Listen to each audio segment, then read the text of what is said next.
Hello everyone, this is Total Team Gaming, and today I'm going to be giving an overview of the game War of the Overworld and seeing if it is worth buying or playing nowadays. Now, I've triggered on God mode because I want to show off things, and also because I like to be able to summon infinite workers to do my bidding. Give me a second. There we go. So I'll just quickly go over the troops in this video, as well as things that will summon said troops.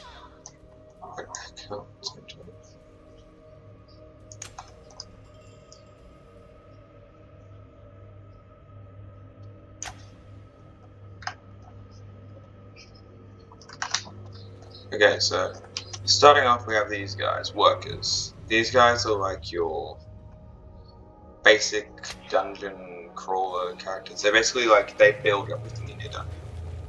They don't exactly need anything, just sleeping quarters and some place to eat. They prefer probably a tavern, but a sword of pen will do. And once they get done doing this, I will go over some of the other things. Give me a sec. Archive unlocked. Just have to quickly unlock everything. Tavern unlocked. Obey unlocked. Sanctuary unlocked. This is another one of the reasons why I decided to go into God mode. It allows me to unlock everything. Unlocked. Torture chamber unlocked. Mana vault. So, as you can see, there's three main things here. There are beasts, things that usually are to do with beasts. There are things to do with magic and warriors, like basic things that most dungeon monsters that you'll summon do. And foundries, which are to do with things like different sorts of defenses for your dungeon. And as you can see, there's these three things. The Behemoth, the Archon, and the Eternal. The Eternal is these three are all Titans, to be put lightly, and each one of them provides you with a different sort of bonus. The Behemoth is like a Titan is the apex predator of all beasts, and as you can see, would probably lives in the Beast Den, which I'm not running now. Now he is a very strong fighter, and he could easily win a fight with most creatures in a battle. Archon is like a buffed up Titan necromancer, sort of cultist person, and he is pretty useful when it comes to summoning minions and rallying other people. And the Eternal, which is the one I'm summoning, is a mainly protective being, and as you can see, this is his little summoning orb. He will create a small shield around your dungeon core, which is actually, if you're playing in a competitive thing or anything, really, it's very useful. Now, other units in this game are creatures like a gnarling has entered your dungeon. Include things like this, a gnarling. A gnarling is like a small foot soldier sort of character. He will be attracted to your dungeon by a barracks. Yeah, a barracks. Now, barracks don't actually summon monsters. Monsters are summoned by these things, which are called underworld gateways, which your minions or your little soldier guys, these things, your workers, will claim for you. Now, as you can see here, we also have this thing, a Chunder. Now, a Chunder is summoned to your dungeon through a foundry. Now, these two creatures that I've summoned are two of the basic troops, the third one being a cultist, which I've just summoned in now. Now, each one of these beings does a main thing. They're like the three main monsters from Pikmin, if you've ever played that game. I mean, not monsters, the three little guys from the original Pikmin game. Now, the cultist is also attracted to your dungeon, but not by the foundry or by the barracks. He's actually attracted to your dungeon because of an archive, which is used to deal with things like artifacts and other things like that. Now, to show you what a cultist actually does, I'll just quickly make an artifact of level, which will be taken by your workers to an archive, and then the cultist here will come over to it and he will study it and then figure out what it does. While Chanda's here will... Oh, he's called Arbitrum. Well, I did not know that. He'll create these things, which are called defense parts. Now, defense parts will make things like doors to protect your dungeon, blade rotuses, and other weapons to... He basically makes all the defenses for your dungeon. So we have him defending, who makes defenses for the dungeon, him who helps creatures in your dungeon from artifacts, and he... Where is he? Wasn't no one got him. This guy. And this guy basically attacks for your dungeon. He's a basic troop. Now all of these people need something. And what they need is for starters food. And the best way to do that is to have a tavern. Now a tavern is basically what you see. Little spit roast up basically an oven, a table, and that actually needs a slaughter pen to activate. As you can see, when you heard the narrator guy say, the cultist here, I'm not saying that name, activated an experience, but use it as your own risk, because if your creatures become too high level, they'll want more and more cash, which is this up here, and as you can see, I only have 16,000. Now, if I wasn't in the game, in the mode where I literally can buy whatever the hell I want, Your Eternal will be summoned in 1 minute. Then buying things like an archive here would cost 3 gold.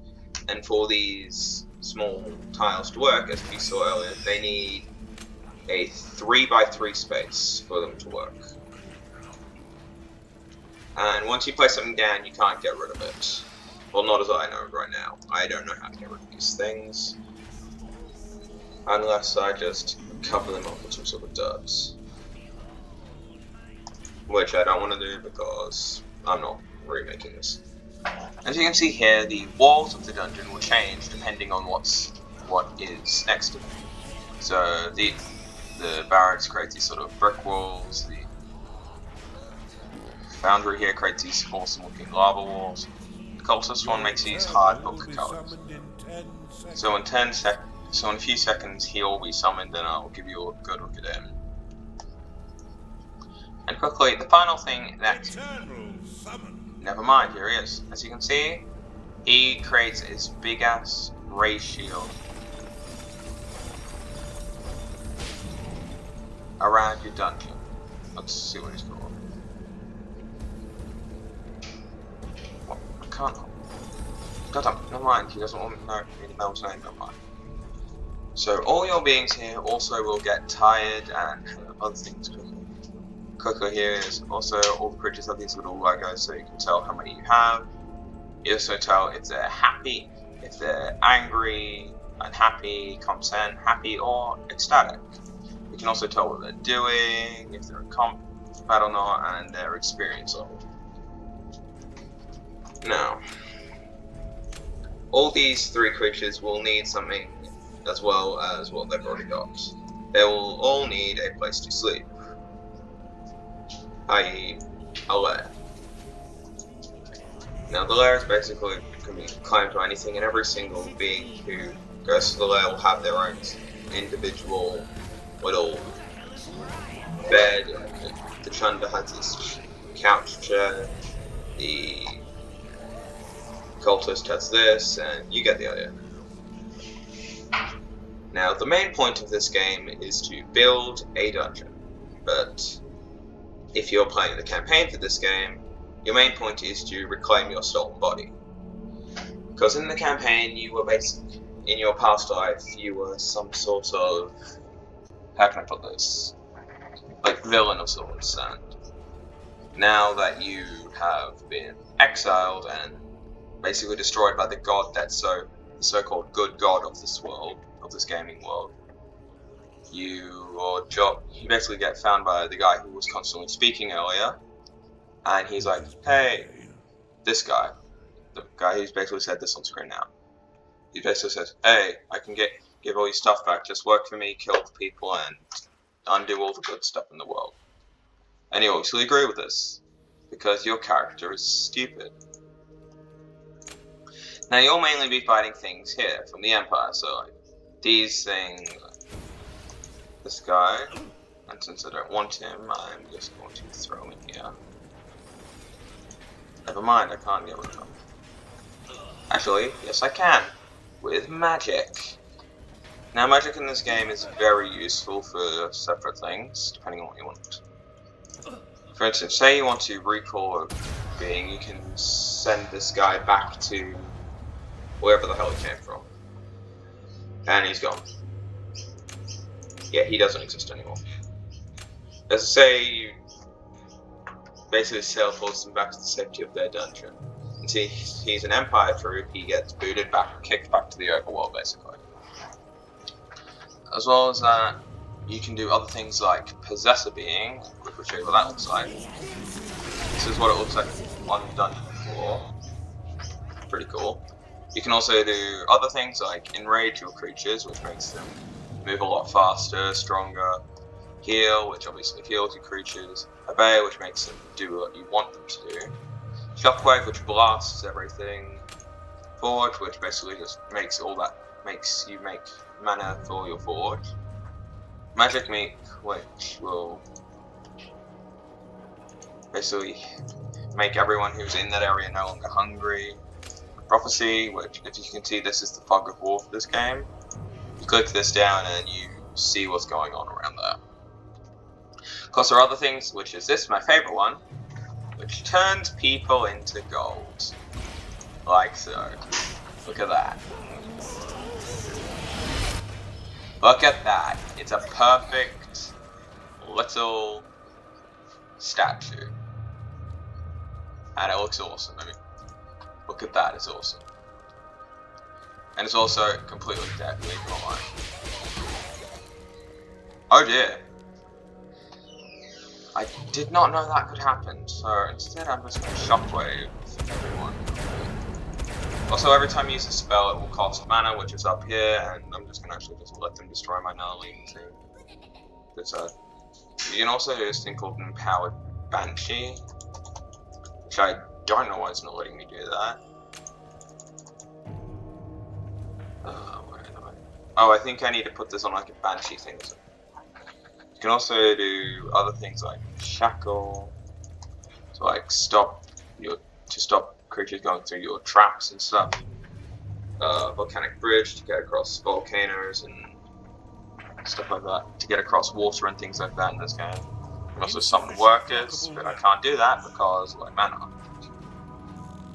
So you have spells that can do a variety of things, because basically in this game money solves all your problems. As well as that, in this game, gold solves all your problems, and so do defenses. So to quickly show you some of the defenses, there is an Argrim wall. I can't do doors because obviously no place to put them.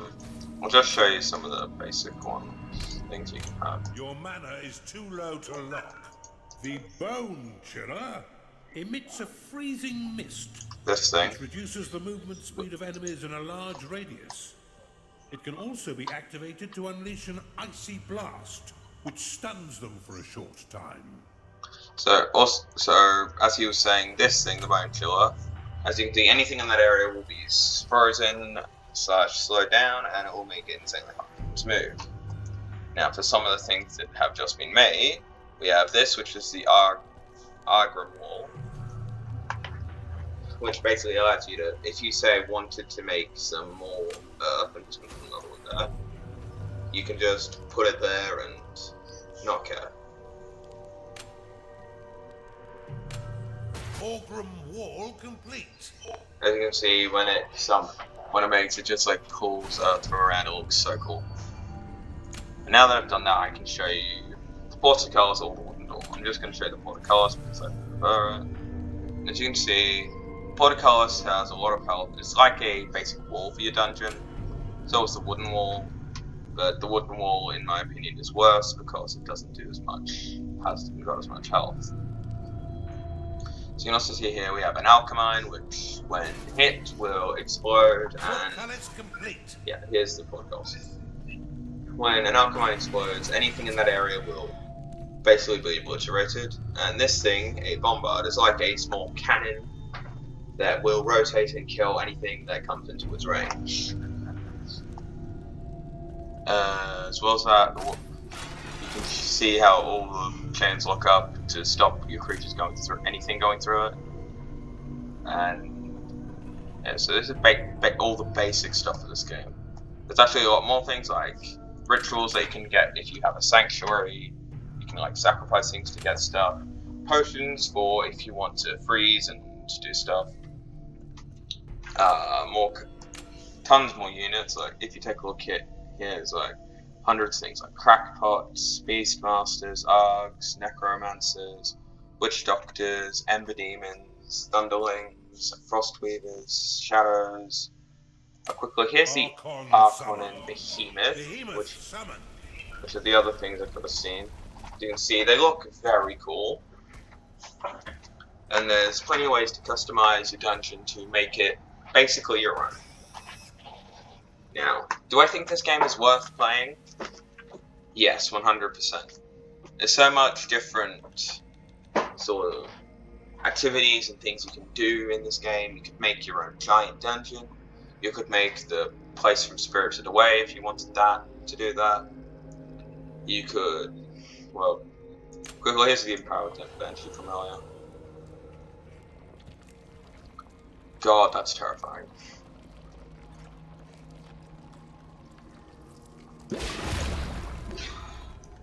Well, that's never going to be shown on this channel again. Anyway, so that's basically all the basic things to this game, basically. I think I've said the word basically enough. Now, there's plenty more things, and if you would like me to show some of the other things, I'm going to quickly get out of this dungeon. Like, I don't know, if you would like me to do some sort of multiplayer, or some of the campaigns, a skirmish, whatever the hell this is, or the pet dungeon, which is basically a sandbox thing, but it has a goal. If you'd like me to do any of the other things in this, just let me know in the comments. If you don't mind, could you all be amazing and try and get this video to 100 likes, and if I do, I will continue to show more of the Overworld and possibly show more games that may be worth it. Well, but from now, I hope you all have a great day, and I will see you in the next video. Bye everyone!